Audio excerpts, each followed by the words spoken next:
rajo Sénégal di leen jox xibaar yu wér te wóor di leen bégal saa su ne. voilà 8h05 yegsi nañ ci waxtu bi noo dalalee suñu gan ci le grand entretien bu Salam Sénégal Ramatoulaye Sarr ginnaaw ba ma la nuyoo ma bàyyi la gan gi. maa ngi lay fay Arona nuyu également auditeur rajo Sénégal 92.5 gan gi nag ni ñu koy defee waxtu gi 8h0 kan tey ki ñuy dalal du kenn ko dul ko bokk ci ñun file ci biir kër gi uyoo turu Moustapha Cissé nekk secrétaire général bu SYNPICS syndicat des professionnels de l'information et de la communication du Sénégal SG ñu ngi lay nuyu di la dalal ci Salam Sénégal. nuyu di leen fay effectivement ni ngeen ko waxee noonu la ganu kër gi laa parce que ci kër gi laa dëkk. dëgg la voilà di nuyu Arona di la nuyu Ramatoulaye nuyu Xavier le directeur nuyu l'ensemble du personnel seen auditeurs yi ak seen internautes yi.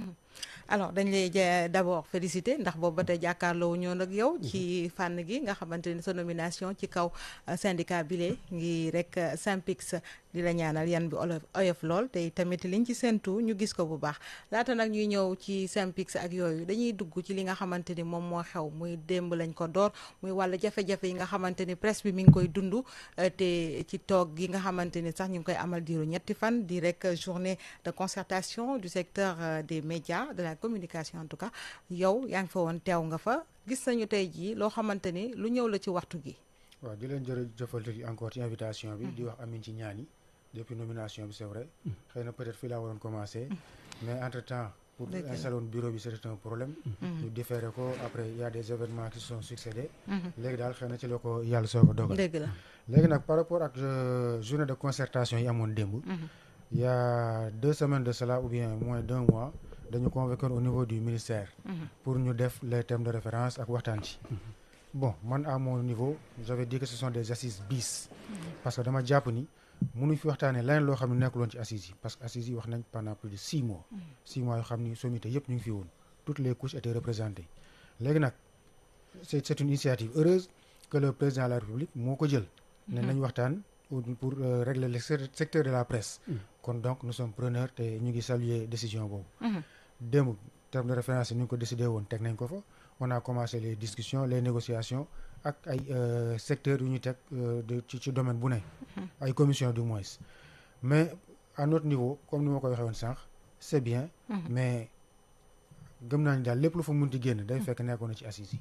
d'accord alors ci yooyu la sax dañu nekk ci secteur boo xamante ne ñun ñëpp xam nañu li fi nekk li nga xamante ne da koy sooxe crise la moo ci nekk crise profonde yow sax yëkkati nga kàddu yu ni mel di ko wax nga ni nag il faut que ñu xool nan la ñu mën a indi rek ay saafara ci crise profonde bi ndax crise profonde bu ñu koy wax bokk na ci ay salaire impayé yoo xamante suñu ay naataango ak kër ñu ngi koy dund ay kër yoo xamante ni tamit licenciement wa ngi fa ñoom seen yooyu yëpp tey ji yan ngeen yaakaar ni yow en tant que secrétaire général du SYNPICS nga porté loolu tamit mu bokk ci sa ay xeex nan nga gisee ni daal secteur bi le mi ngi koy dund jafe-jafe yooyu la. waaw question bi dafa am importance ba nga xam ni xam naa sax mënoon na nekk moom kese émission bi. parce que xam nga boo waxee salaire dafa sacré. ñu ñëpp xam nañ naka lay fonctionner da ngay am benn salaire mu rëy mu bari il y a pratiquement plus de 10 personnes qui sont derrière. léegi boo xëyee un bon matin wala bon jour ñu ne la mois prochain du ngeen percevoir wala toog ba à la fin du mois même pour benn avance sur tabaski wala korité mënuloo ko am. ça pose problème léegi nag. solution yi la ñu mën a wax parce que bu ñu tegee problème yi depuis presque plus d'1 an depuis février passé la woon ci la autorité yi jëloon mesure arrêté yenn convention yi arrêté yenn mesure jël yenn mesures yi ne dañuy def audit après audit da ngay def recommandation après dañ koy appliquer ñu waxoon nañ ci FADP ñoo xam ne dafa dimbali yenn organe de presse même bu fekkee mënul fay ay salaire mais doon leen permettre au moins à travers ces fonds ñu mën a def soit ay prêts wala contourner yenn problèmes yi ba nga xam dinañ survivre léegi nag bu fekkee état dafa coupé loolu yëpp indiwul benn mesure d'accompagnement day indi li nga gis nii ñii dañuy dem ba menacer de mettre la clé sur le paillasson ñii dañuy obligé diminuer seen personnel te loolu actuellement ci lañ nekk depuis presque 2 mois ci yooyu laay dox c'est le problème à Sud moo feeñ avant-hier mais avant Sud y a Immédiat TFM moo ci topp sans compter ñeneen ñu ndawaan yoo xam ni amuñ fi ñu ko waxee léegi nag état bi lu mu mën a def mooy libérer fonds yi négocier waat bàyyi leen ñi nga xam ni nee nañ dañ conforme ñu mu dimbali leen ñu conforme ñi ci conforme ñu libérer fonds yi parce que loi loon bu ñu voté quel que soit alpha dañ ko war a génnee mooy les fonds qui existe depuis 2024 dañ ko war a joxe après nag bu ñuy réformer wala bu ñuy réguler ñu def ko la loi sur la publicité. ba léegi mosuñ ko appliquer. léegi nag xam naa ni créé nañ benn société boo xam ni ça peut faire l'affaire.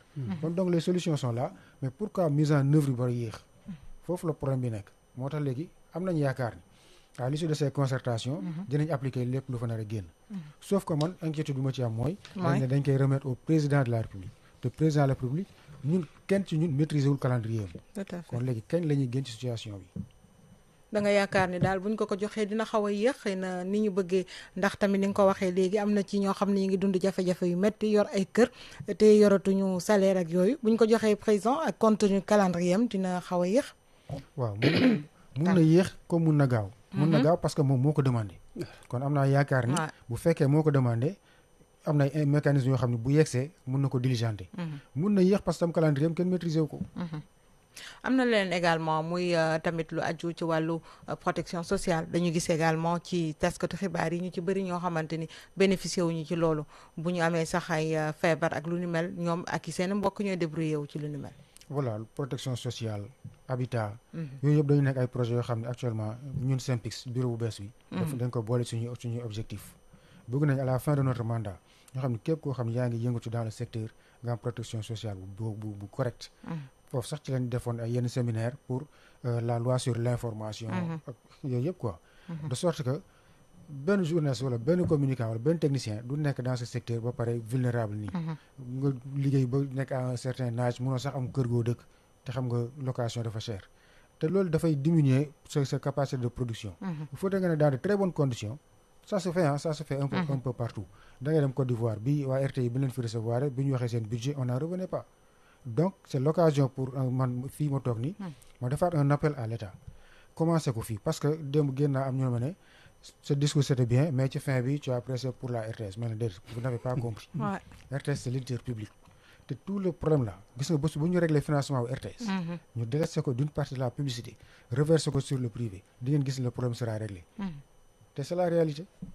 alors SG gis nañ ko ci coow li yëpp gis nañ ne diggante état la souvent ak patron de presse bi tey jii reporter bi wala technicien bu ndaw bi souvent dafa nekk ci diggante boo xamante ne dañ koy écraser alors en tant que secrétaire général bu bees SYNPICS yaakaar tegu sa ndodd reporter boobu wala technicien boobu noonu lan ngeen di def ba gën ko aar. voilà même chose même valeur la ma question Ramatoulaye bi parce que nit. mënoon def say études wala def sa formation ba ñu reconnaître la ci domaine boobu nga ñëw war a exercer restituer li nga jàng wala li ñu la formé nga nekk ci situation boo xam dafa précaire mooy li ngay wax nii loolu dafa bokk également ci suñu objectif précarité lañ bëgg dindi ci secteur bii comme ni mu amee ci dans l'ordre des avocats l'ordre des médecins nga xam loolu mos a dégg ci ay détails yu ñàkk fayda ñun foofu lañ bëgg yóbbu presse bi jeune reporter yi ngay wax encore que foog ñu spécifier ko tamit boo ne jeune reporter bu fekkee CGRS moo tax ngay wax il faut ñu xam. le journaliste sortant d'une école de formation voilà. waaw tu parles pour les journalistes. mais on parle de journalistes techniciens et techniciens bien sûr. waaw parce que yéen dañu corporatisme boobu. c'est ça voilà léegi. waaw pour mieux répondre également foofu. am nañ ci ay projets yoo xam ne dinañ ko soumettre l'autorité. waxtaan nañ ci une fois avec le directeur de la communication nous a reçu. tegal nañ ko projet bi xamal ko ni les jeunes reporters pratiquement ont fait un travail colossal énorme def nañu benn étude boo xam ni révélé nañ problème yi ci am. sur tout le temps du territoire xam nañ fay étudier nañ ko indi nañ sondage indi nañ chiffres yi kon donc le problème est réglé à moitié il suffit d'une simple volonté politique pour que ñu mën a éradiquer ce phénomène là. alors SG bu ñu waxee également ci li nga xamante ni moo di jafe-jafe ñi nga xamante ñoo nekk ci secteur média yi amaana également du ñu ñàkk bañ a wax aussi manque de professionnalisme yi nga xamante ne mekku nañ ci yaa ngi koy wax sax y a un effritement de l'information dañuy gis yenn saay xibaar yi ni nga xamante ne moom lañ ko war a joxee am na ci ñoo xamante ne sensationnel bi la ñuy gën a moo leen gën a yitteel ba dañuy jaar à côté. waaw foofu moom. su ma ñëwee woon toujours notre cassette dama leen di retourner question bi. parce que man je trouve que problème bi ci yéen lu jógee yéen léegi vous les acteurs. bu fekkente woon ne depuis mars 2021 parce que foo la problème mu presse bi gën a accentué ci lañ xamatul ndax presse lañ yor wala ndax lan lañ yor. presse da ngay nekk à équidistance entre les autorités politiques ak les acteurs de la vie. nga joxe la bonne information mais ñun sans faire la langue de bois ce qui s'est passé ñun ñëpp nous étions témoins. da ngay gis benn matin. ay plus de 10 organes wala 10 presse wala 10 journaux yoo xam ni ñooy titre le même titre. même chose. mu war leen y a quelqu'un derrière tout le monde sait que y a des gens qui mettent leur bille pour am li ñu bëgg. di def ay lobbying. léegi nag journalistes yi ñoom dañ ci sonn am ñoo xam ne peut-être ils sont rentrés dans cette corporation peut-être pour se faire de l'argent ou bien par infraction ñooñu dañuy vulnérable dañuy facile à convaincre. précarité bi moo koy indi. des fois précarité bi la des fois du précarité dafa am ñoo xam ni je ne sais pas s'ils sont faibles de caractère ou bien ils ne je ne sais même pas s'ils réfléchissent très bien parce que lii c'est sensible ngay déformer information mun na taal dëkk. bien sûr n'est-ce pas le problème des 1000 collines gis nga nu mu doon demee. race wala ethnie mun na taal dëkk. mais bu loolu bu ko fekkee amul encadrement amuloon ay mécanismes yuy gérer loolu xëy na kon peut-être tey duñu yegg si fii dafa am ñoo xam dañu faroon ba mu ëpp. ñii far fii ñii far fële léegi kenn xamul presque lan lay ndur loolu indi lii si ajoute problème chroniqueurs yi ñuy wax. voilà chronique dafa yàgg ñun yàgg nañ xam ni ko ay chroniqueurs. mais ce n'est pas parce que man je suis éloquent j'ai le verbe facile que man war naa mun a taxaw di wax sur n'importe quel sujet Sénégal nag loolooy problème bi gis nga tey boo fi génnoon léegi benn sujet sur la physique nucléaire. wala di nga gis ñu dëgër fii sañ naa sax toog di ci wax. te xamuma si dara léegi bu amul autorité boo xam ni dafay ferme sur cette décision là te encore tamit ñoom ñu bañ a tomber dans ce piège parce que boo xoolee wax naa ko un peu partout. autorité yi fi nekkoon à l'époque ku ci nekk amoon nga sa liveur. amoon nga sa tiktokeur amoon nga sa benn site bu ndaw loo bëgg wax ko loo bëgg def ko rien n'était contrôlé ba léegi Anita kenn mënu la wax kan waaw léegi nag bu fekkee foofu la commencé woon dafay ramification yi mooy ñëw conséquences yi ñuy seetaan muy seetaan ba fu mu nekk nii man mun naa toog léegi sama néeg jël sama ordinateur créer sama site commencer diffuser information comme benn journaliste. mais justement ci loolu sax ñi ñuy woowee chroniqueur gis nañu également li nga xamante ni ñu ko fiy def da ngay gis ni presse bi les journalistes ci seen bopp dañuy offusqué wu ci seen comportement yéen en tant que syndicat également yan mesure ngeen ci mën a jël ndax bu ñu gisee ne am nañ fi aussi ay structures yoo xamante ni war nañ mën a taxaw pour un peu assainir comme ni ñuy waxee assainissement bi ñuy xaar ci état. waaw foofu tamit faut faire la part des choses. ñu bëri dañuy juum ci domaine boobu. ñun taxawaay suñu mission première c'est défendre les intérêts matériels et moraux des agents mais amoon na yenn organisation faîtière comme par exemple ay CORED ay CNRA ñooñu ñoo fi nekk pour genre mission yooyu ñooñu tamit bu fekkente ni seen mission amuñu les moyens de leur politique ça pose problème comme c'est le cas fonds bi doon permettre CORED mu fonctionner dañ ko retenir ba léegi jotaguñ ci budget bi génnagul peut-être bu génnee tout ce qui est éthique et déontologie comme ce que tu viens d'énoncer là ñoom ñoo koy gérer bu fekkee ay régulation au niveau du CNRA gis nga pour un problème de décret je ne sais pas signature ba sax ba tey ñoom tam fonctionné wuñu commission nationale de la carte de presse non plus donc pour l'instant qui est journaliste qui ne l'est pas organisation wala manifestation bu amee ku mu neex mun nga ñëw taxaw man gis naa manifestation boo xam ni gars bi ñëwee installé seen micro journaliste taxaw ñi reporter teg seen caméra mais foofu am nañu fa sàcc seen téléphone waaw léegi yow est-ce que yow mun nga nekk un journaliste ñëw pour def sa wala un technicien ñëw pour def sa reportage nga sàcc téléphone kooku du journaliste du technicien léegi nag yooyu bu fekkee ñi di yor ak carte nga xam ne carte yi mooy identifier yow fan nga nekk ban organe nga bokk est-ce que tu es technicien tu ne l'es pas problème yooyu yëpp dinañ ko wàññi à moitié donc il faudrait que le gouvernement s'y attelle comme ça yooyu yëpp ñu évacuer alors da nga wax sànq ci wàllu publicité ñu gis ni yenn quotidiens yi par exemple surtout la presse écrite dafa di loo xamante ni lu leen yitteel la ndax dina leen permettre lu bëri ci seen doxalin waaye tamit ñu gis ni am na ci ay quotidiens yoo xamante ni ci ay aide état lañ doon dundee tey jii lu bëri ci loolu jafe leen. waaw boobu c'est parce que secteur bi kenn régulé wu ko.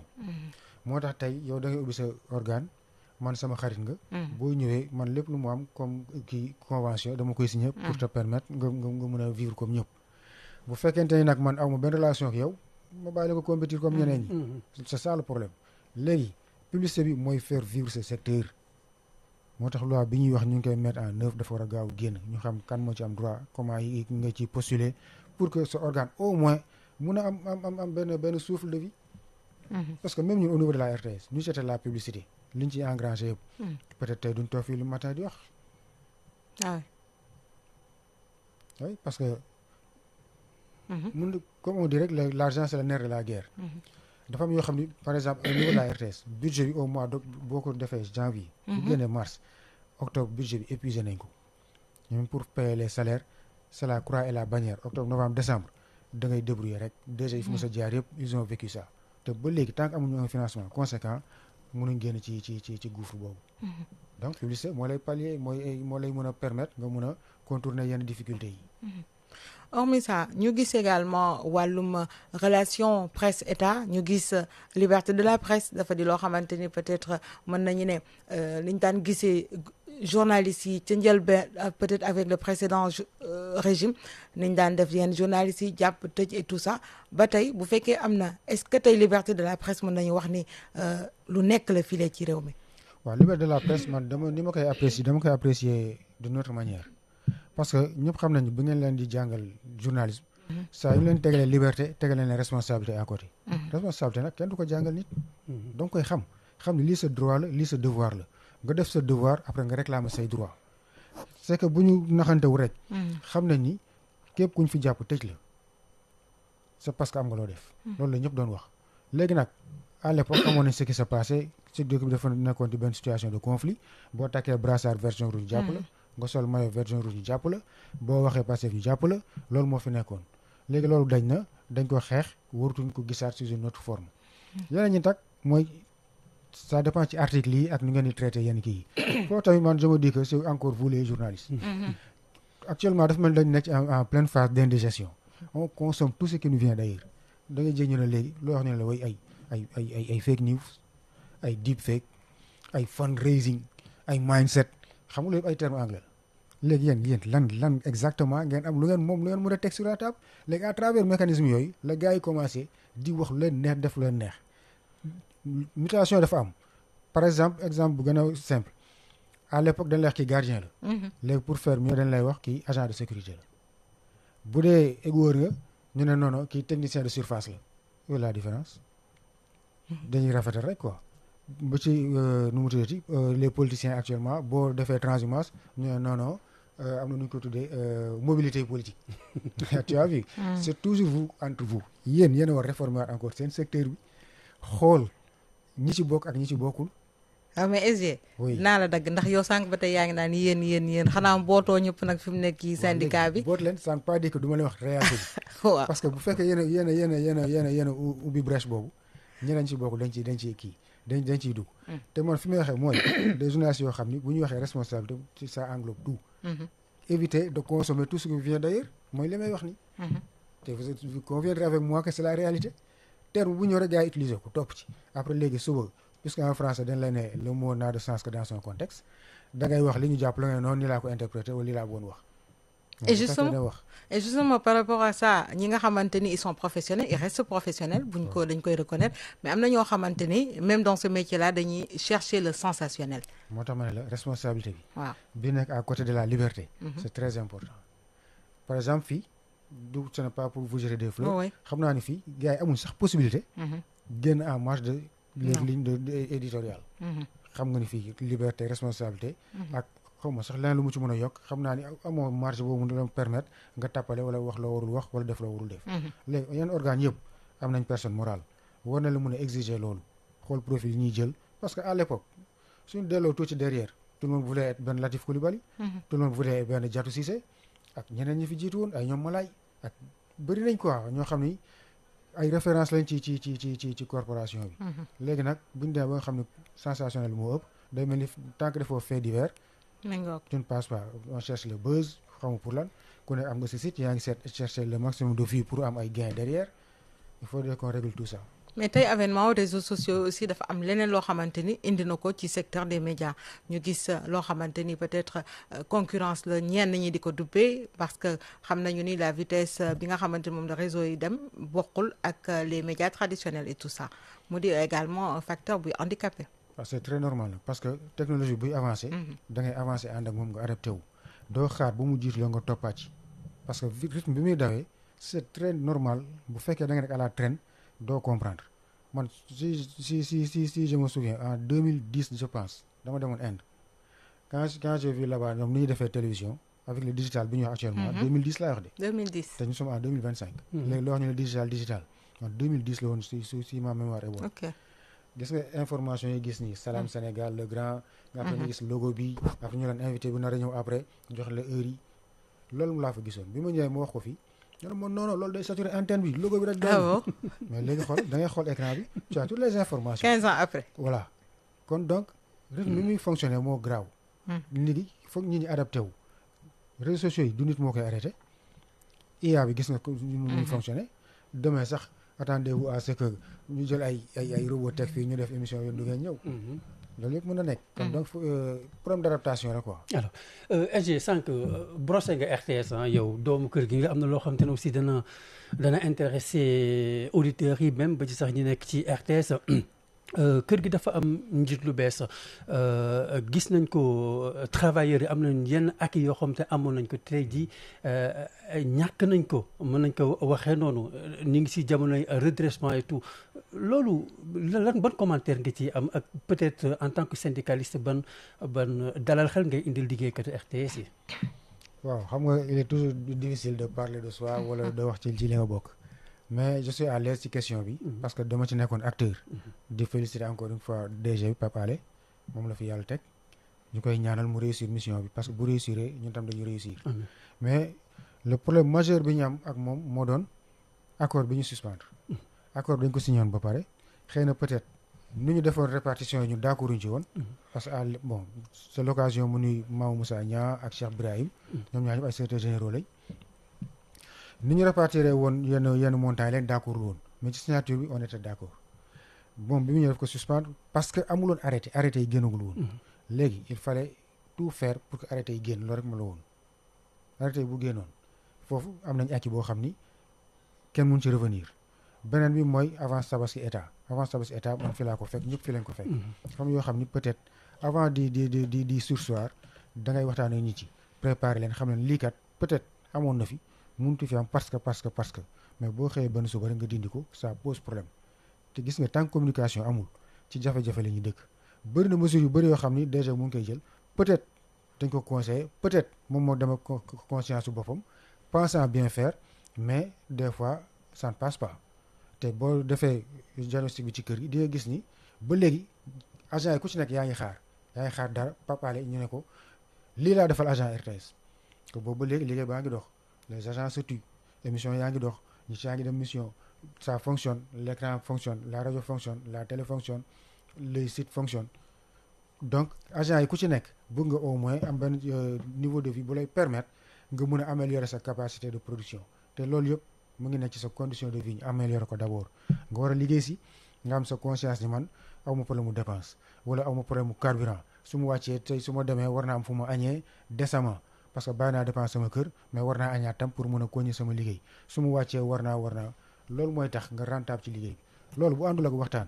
dafa laaj communication nag foog muy accepter di communiquer ak agent yi parce que moom mooy l'autorité suprême fii foog muy jël ay décision di toog di trouver ay tribune waxtaan ak agent yi ba nga xam ni la communication passe kenn du fi nekk di am jafe-jafe wu ay salaire yu xaw a train tardé ba nit ci dem ay bëgg a def ay demande ay avance sur salaire wala di xaar ay fonds communs yoo xam ne kenn xamul kenn lay ñëw 13e mois chaque jour ni ñëw taxaw loolu yëpp mun nañ ko éviter parce que STR am na ressources humaines boo xam ni capable na transcender tout ce qui existe devant eux. kon tey da ngay joytu wala da ngay wax ñaawlu manque de communication bi am entre la direction ak agent. waaw loolu moom ñaawlu naa ko te man à chaque fois que de besoin dama koy rappeler.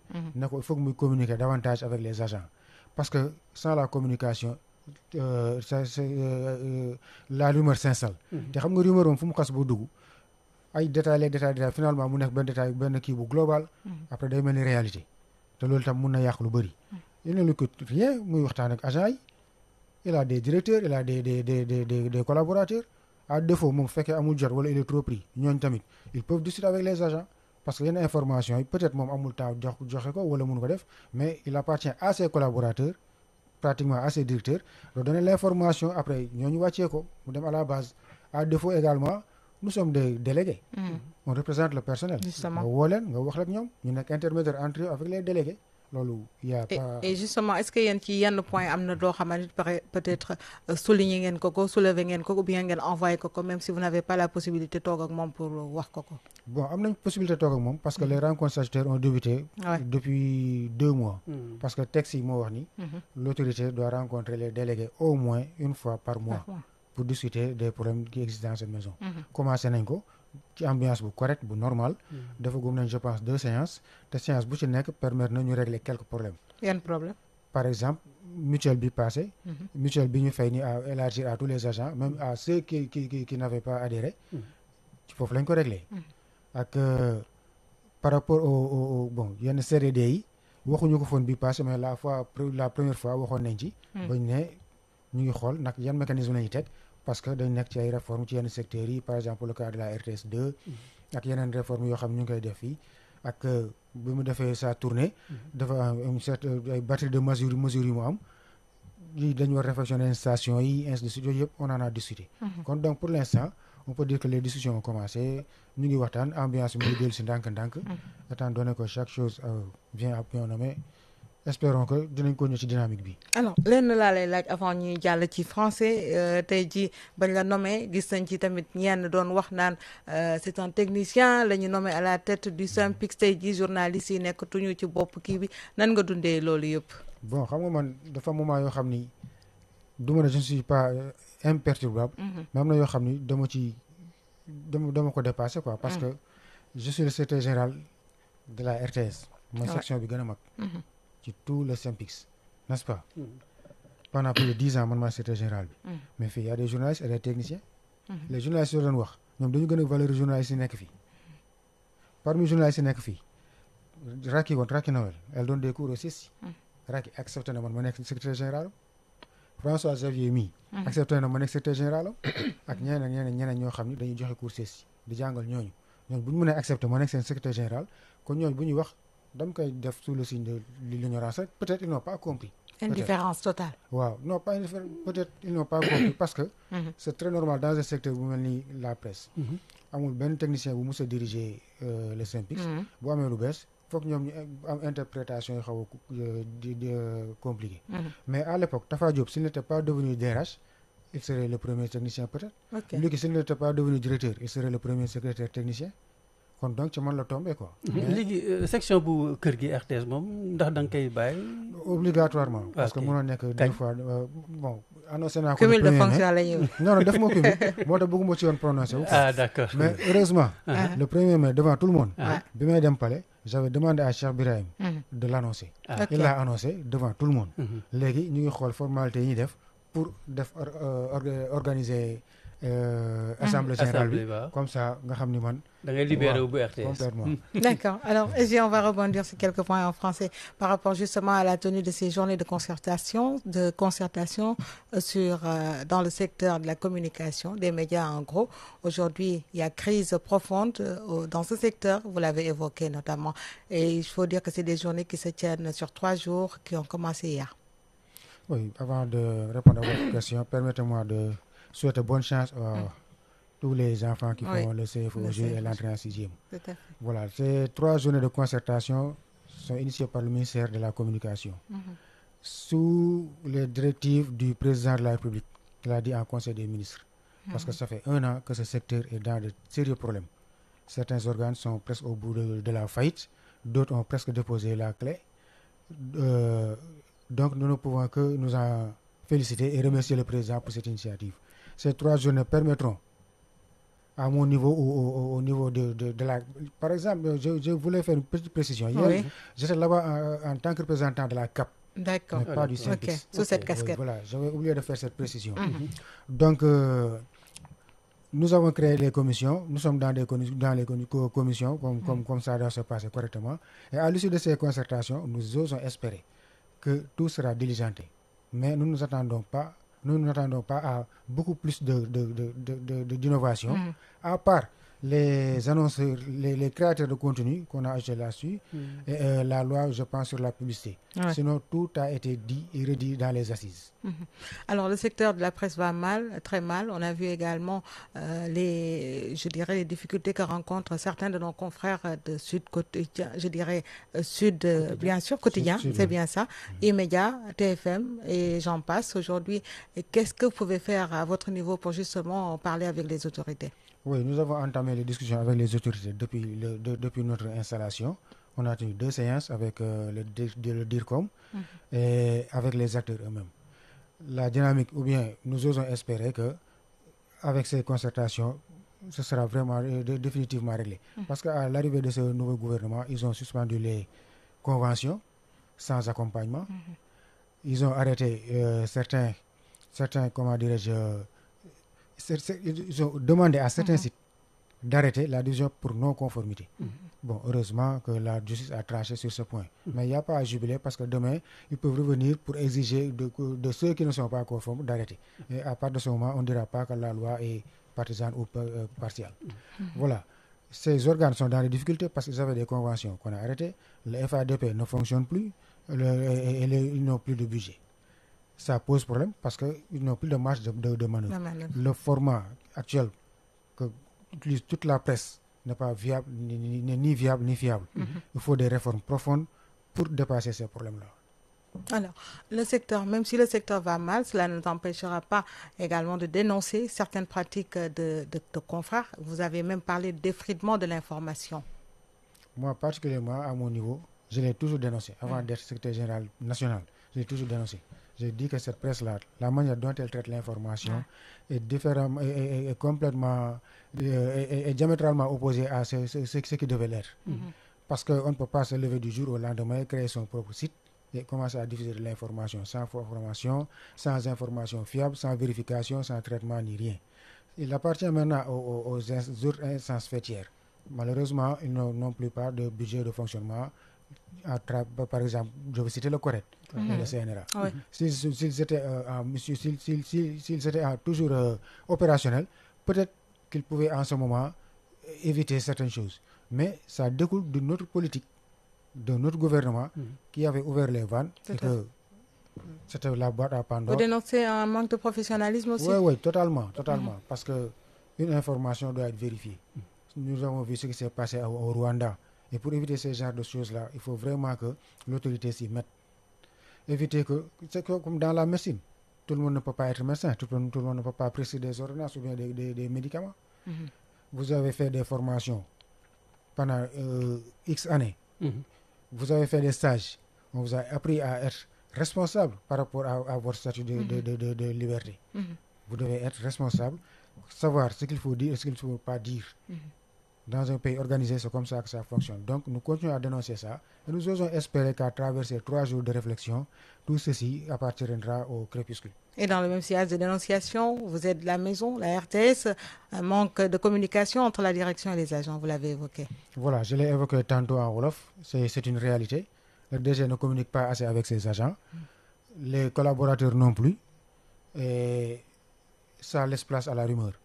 Et nous savons que les rumeurs peuvent détruire plus que ce que peut faire une guerre.